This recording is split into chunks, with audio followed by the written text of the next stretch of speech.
Joe has also had to make compromises.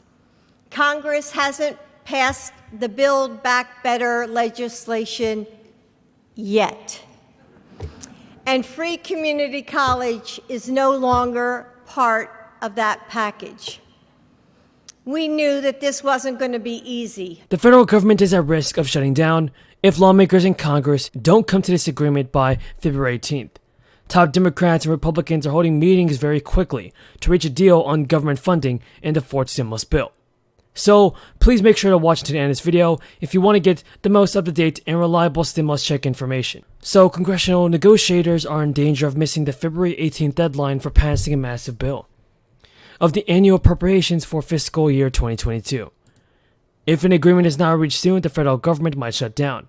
A shutdown is likely, but members of the Senate Appropriations Committee from both parties warned that if negotiators blow through the mid-February 18th deadline, it increases the likelihood that President Biden will have to settle for a year-long stopgap funding measure to keep the government open. Lawmakers are worried that Biden might not have the chance to put his stamp on the nation's spending priorities. Mr. Mix will be presiding on our side at the briefing, the Ukraine briefing, and we want to move quickly with these. Now, that'll be up to the chairman as to the process and the rest. But we want to be as close to the Senate bill as possible so there's no delay in getting something to the president's desk. The second part is I'm never giving up on BBB. While Democrats both branches of Congress, it comes amid a wave of Democratic retirements in the House and the expectations that Democrats or even Republicans might flip the lower chamber in the midterm elections. But the prospect of getting the funding bill passed in the next 2 weeks is now slipping. One Democratic aide said it would be extremely extraordinary if the package gets wrapped up by February 18th, while a Republican aide said that it's going to be hard to get it done by that date.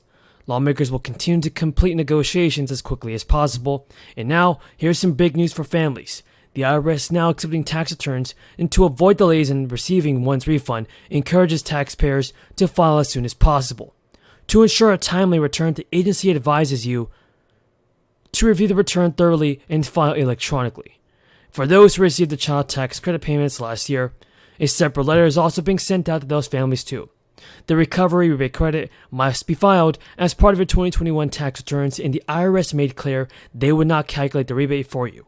In addition to new parents, those who welcome the new child through adoption are also encouraged to claim the child tax credit. By claiming them as a dependent, they may also be eligible to receive the full value of the child tax credit, worth around $3,600 for children under 6, and $3,000 for those between 6 and 17. The IRS also said that families may be eligible if they added a dependent, like a parent, a nephew, or niece or grandchild, on their 2021 tax return, who was not listed as a dependent on the 2020 return.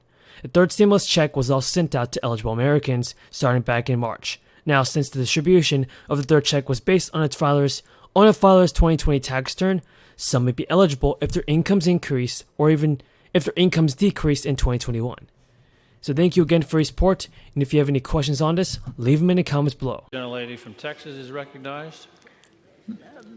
Mr. Speaker, I yield 1 minute to the gentleman from New York, Mr. Tonko. The gentleman from New York is recognized. Thank you, Mr. Speaker. We are in a global economic competition, but for far too long we have neglected the research, workforce development, and manufacturing needs to ensure America is the world's leader in critical industries of the future. Take, for example, the United States semiconductor industry, which has seen its share of chip production drop in recent decades.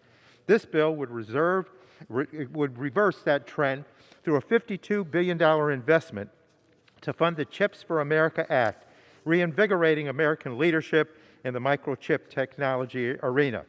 The America Competes Act also includes My Micro Act, which will complement the provisions in CHIPS by accelerating early-stage microelectronics research to feed into the National Semiconductor Technology Center and manufacturing facilities funded by this bill. New York's capital region has been home to trailblazers in the microelectronics industry for over 2 decades. And I'm proud that this legislation would indeed allow... From Michigan. Thank you, Madam Speaker. I'd like to begin by thanking Chair Eddie Bernice Johnson for her leadership on H.R. 4521, the America Competes Act, and the many chairs across the House for their work to bring this bill to the floor. Our economy is only as strong as the next generation of American workers. The key to ensuring that our young people transition seamlessly into good-paying careers is to make sure that high-quality education and job training is affordable and accessible to all. It's also important that students have access to important information about programs or institutions they may want to attend to ensure they can make smart, informed decisions after high school. That's why I'm proud to offer an amendment to the Competes Act with my colleagues Anthony Gonzalez and Raja Krishnamurthy.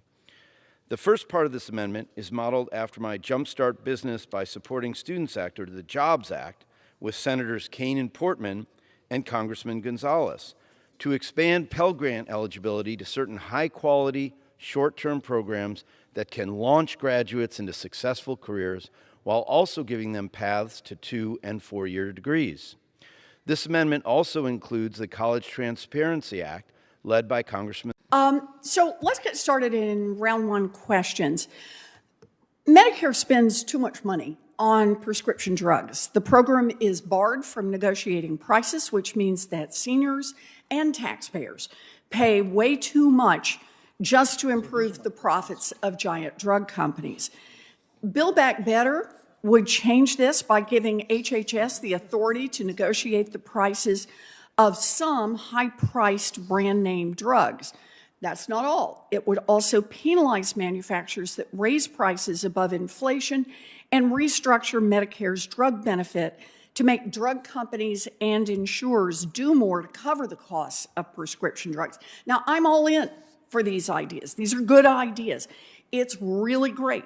The drug pricing provisions of Build Back Better will save an estimated $297 billion. That's a lot of money.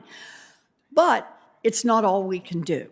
We can drive down drug costs in Medicare by enforcing current competition laws. Drug companies use a host of dirty tricks to limit competition, to extend their monopolies, and to keep prices high, and we should put a stop to it. So if I can, let me start with you, Professor Kapczynski. Econ 101 tells us that a healthy market is one where lots of companies compete with each other to attract customers, and that drives prices down. Does that describe the current state of the pharmaceutical industry? It really doesn't. For two reasons, really. One is, as with many other industries, we really have seen a wave of consolidation in recent decades. And this kind of consolidation and concentration in the industry does lead to problems, and it can threaten innovation here as elsewhere. A colleague of mine here at Yale, Florian